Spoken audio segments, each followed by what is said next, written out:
여러분 안녕하십니까? 뉴스투데이 제주입니다. 제주 제2공항 건설에 대한 제주도민들의 의견을 듣기 위한 도민경청회가 이번 주부터 시작됩니다. 제주 4.3 사건 75주년을 앞두고 다양한 추념 행사들이 이어집니다. 이번 주 주요 일정을 조인호 기자가 정리했습니다. 제주 제2공항 도민경청회가 서귀포시 성산국민체육센터에서 모레 오후 3시부터 열립니다. 도민경청회에서는 국토교통부와 용역진이 제2공항 기본계획안을 설명한 뒤 질의와 답변이 이어집니다.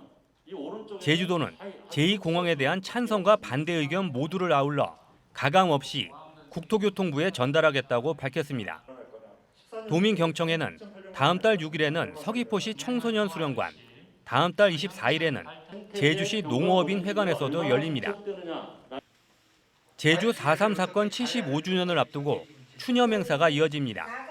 오는 31일에는 4.3 증언 봄풀이 마당이 열리고 다음 달 1일에는 4.3 회원 방사탑제와 제1회 어린이 4.3 평화음악회가 열립니다. 다음 달 2일에는 4.3 75주년 전야제와 4.3 정신계승 전국 노동자 대회 희생자 위령 제례가 열립니다. 4.3 예술 축전과 시화전 등 문화 행사들도 이어집니다. 오영훈 제주도지사가 오는 31일까지 중국 산둥성과 하이난성을 방문합니다. 오영훈 지사는 어제 중국 산둥성에서 제주와 칭다오 간 선박 직항 노선 개설을 협의했고 오늘은 법화원을 방문해 종교문화 교류를 추진합니다. 하이난성에서는 수소차 생산 기지와 의약밸리를 시찰하고 오아오 포럼에 참석해 제주와 중국의 교류와 협력 방안을 논의합니다. 백경훈 제주도 개발공사 사장 예정자 인사청문회가 오는 31일 제주도의회 환경도시위원회에서 열립니다. 도의회는 청문회에서 백경훈 예정자가 제주 최대 공기업 수장으로서 역량을 갖췄는지 검증할 계획입니다. 백경훈 예정자는 서울 출신으로 한국토지주택공사 부사장과 주거복지본부 이사장 등을 지냈습니다. MBC 뉴스 조인호입니다. 도내 대학들의 신입생 모집난이 갈수록 심화되고 있습니다. 올해는 지역 모든 대학이 정원 미달로 신입생을 추가 모집한 가운데 학과 통폐합과 교직원 구조 조정에 나서고 있습니다. 홍수연 기자가 보도합니다. 새학기 강의가 한창인 제주대학교. 올해 정원 2,175명을 모집했는데 추가 모집을 통해서야 정원을 채웠습니다. 추가 모집 인원은 48명으로 지난해 28명보다 20여 명이 늘었습니다. 국립대인 제주대는 사정이 나은 편입니다. 도내 나머지 사립대 3곳은 신입생 추가 모집에도 모두 정원을 채우지 못했습니다. 입학 정원이 370명인 제주국제대는 추가 모집에서도 지원자가 없어 올해 이 대학 새내기는 정원의 10분의 1에도 못 미치는 30여 명에 불과합니다. 제주 관광대는 802명 정원에 180명이 미달돼 충원율 77.6%에 머물렀고 제주 한라대도 정원 1,484명에 322명이 미달돼 충원율 78.3%를 기록했습니다.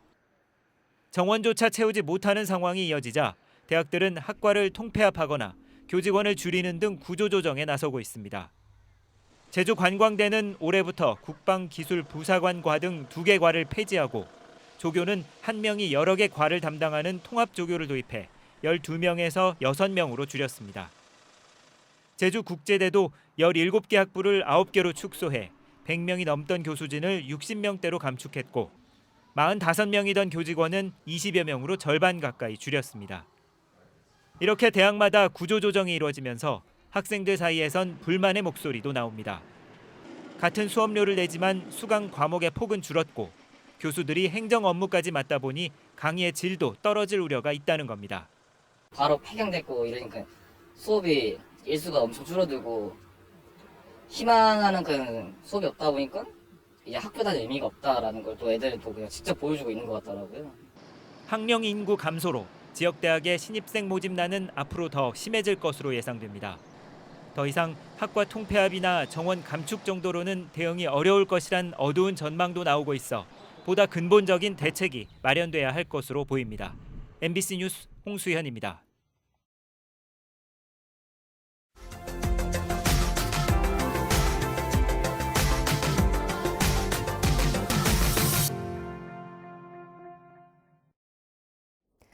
기후변화로 과수나무 개화도 빨라지면서 저온 피해가 매년 발생하고 있습니다.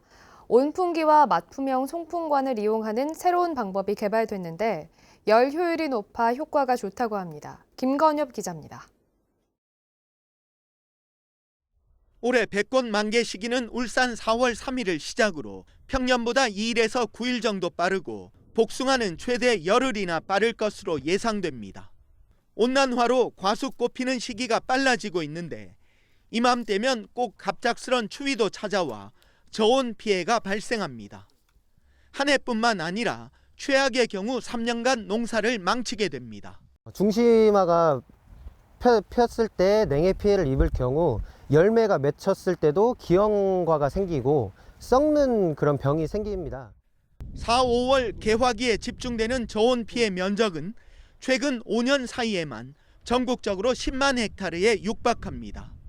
노지에서 재배하는 과수원의 특성상 보온이 쉽지 않고 추위에도 대응하기 어렵기 때문인데 온풍기와 맞춤형 송풍관을 이용한 새 기술이 개발돼 주목받고 있습니다. 나무를 따라 송풍관을 설치하면 온풍기의 열기가 곧바로 나무에 전달되는데 노지에서도 온도를 2, 3도 높일 수 있습니다. 직접 나무 밑으로 온풍관이 지나가기 때문에 그 효율을 바로 전달할 수 있어서 그렇습니다. 그래서 저희가 이거를 장치를 근본 특허 출원하였습니다. 기존의 온풍 방식인 열풍 방상팬보다 효율이 높고 고체 연료를 태울 때보다도 비용을 절감할 수 있습니다. 온도 센서가 장착되어 있어 급작스러운 온도가 하강하였을 때 작동하기 때문에 농가에서 편리하게 이용할 수 있을 것으로. 농촌진흥청은 새 온풍 방식을 내년부터 농가에 보급할 예정입니다. MBC 뉴스 김건엽입니다. 해외여행 수요가 빠르게 늘고 있지만 청주국제공항에선 여전히 남의 얘기입니다.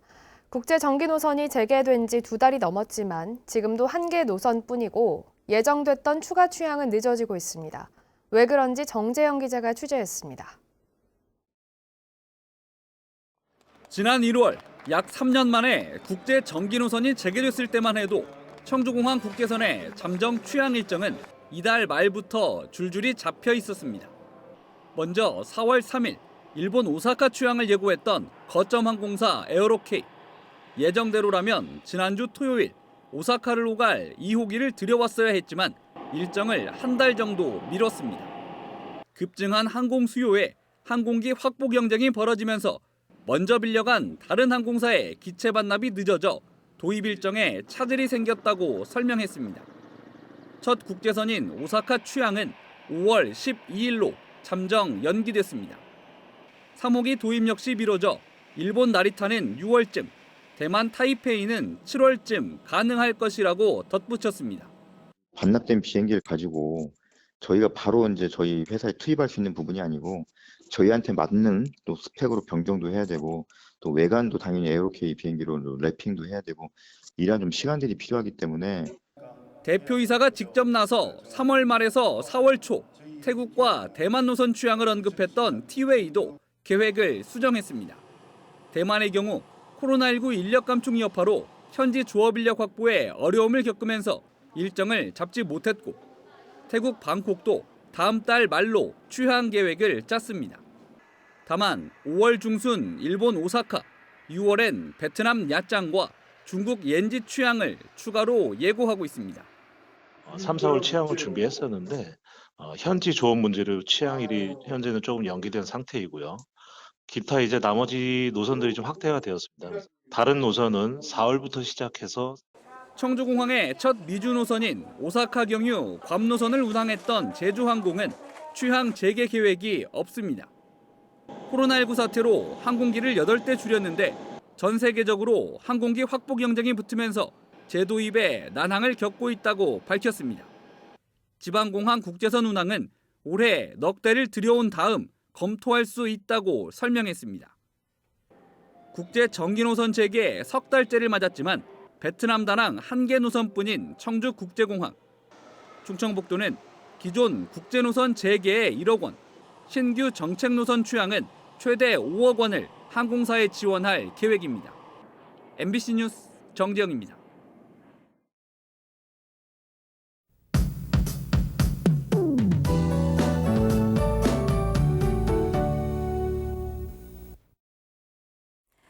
이제 제주를 비롯한 전국에 봄꽃이 활짝 피어나고 있는데요. 어제부터 꽃샘 바람이 강하게 불고 있습니다. 봄철 꽃이 필 무렵에 부는 쌀쌀한 바람인데 기압계가 찬 공기를 몰고 왔습니다. 다시 서쪽에는 고기압이, 동쪽에는 저기압이 자리하면서 전형적인 서고 동저형 겨울철 기압 배치를 보이고 있죠. 이런 상황에서는 고기압을 따라서 북풍을 타고 찬 공기가 내려오게 됩니다. 또 기압 차이로 인해 바람도 강해지는데요. 찬바람이 불면서 오늘 아침 출근길은 어제보다 쌀쌀합니다. 제주는 아침 기온 어제보다 3도가량 떨어졌고요. 현재 체감온도 6도 안팎을 보이고 있습니다. 내일 아침에는 더 쌀쌀해지겠고 내일 낮부터 기온이 오르면서 온화해지겠습니다. 찬바람 덕분에 대기 확산이 원활해서 공기는 깨끗하겠고요. 오늘 맑은 날씨 이어지겠습니다. 현재 기온 보시면 한라산 성판악은 3도 안팎을 보이고 있습니다. 산지 대부분 지역은 현재 체감 온도가 영하권으로 떨어졌는데요. 중산간 이상 지역에서는 아침까지 서리가 내릴 가능성이 있으니까요. 농작물 관리 유의하시기 바랍니다. 현재 남부 지역 10도, 동부 지역 8도 보이고 있습니다. 낮 최고 기온은 서부 지역 12도, 북부 지역 13도, 남부 지역 16도 예상됩니다. 도서 지역도 맑은 날씨가 이어지겠고 오늘 바다의 물결도 잔잔하게 일겠습니다. 단 제주 남쪽 먼바다로는 오전까지 바람이 강하게 불겠습니다. 내일 기온이 오르면서 일교차가 크게 벌어지겠고요. 당분간 맑고 온화하다가 금요일에는 비가 내릴 가능성이 있습니다. 기상정보였습니다. 4.3 75주년을 앞두고 4.3 문학특별전 김석범, 김시종, 불온한 혁명, 미완의 꿈이 제주문학관에서 이뤄지고 있습니다. 오는 6월 30일까지 열리는 전시회에는 제1동포 김석범 작가의 소설 화산도 일본 출판본과 김시종 작가의 이카이노 시집 서명본 등이 전시됩니다.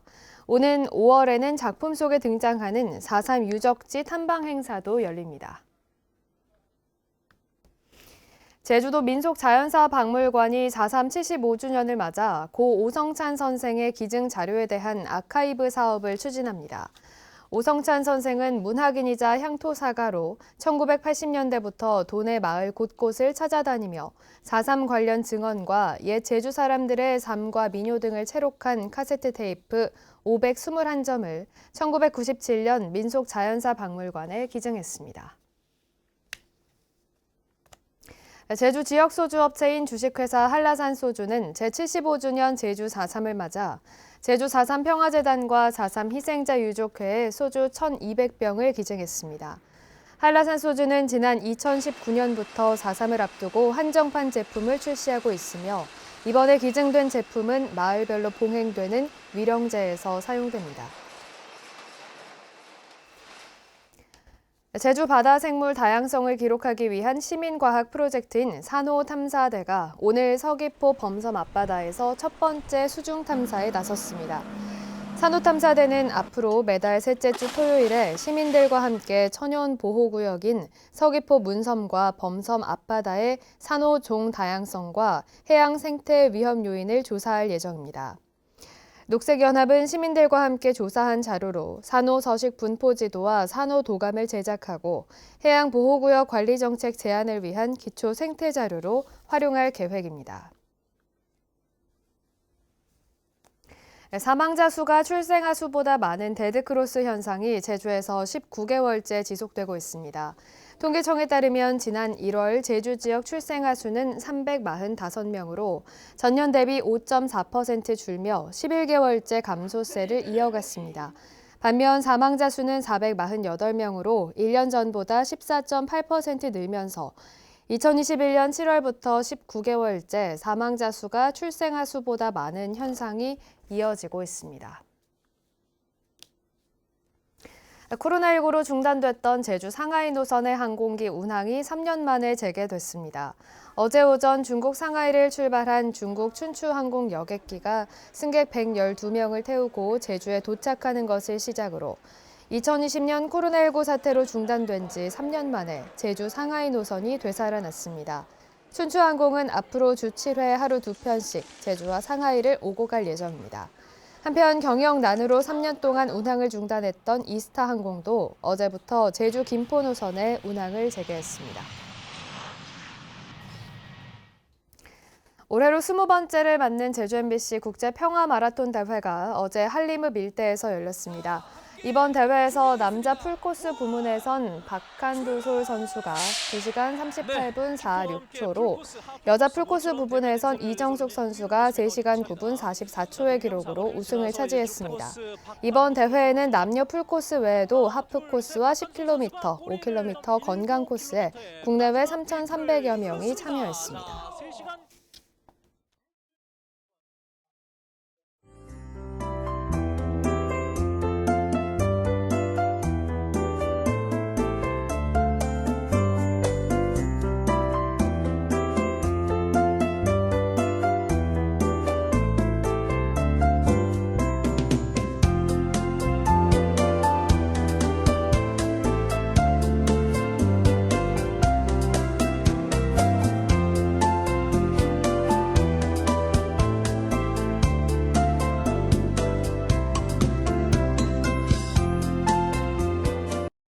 뉴스를 마치겠습니다. 고맙습니다.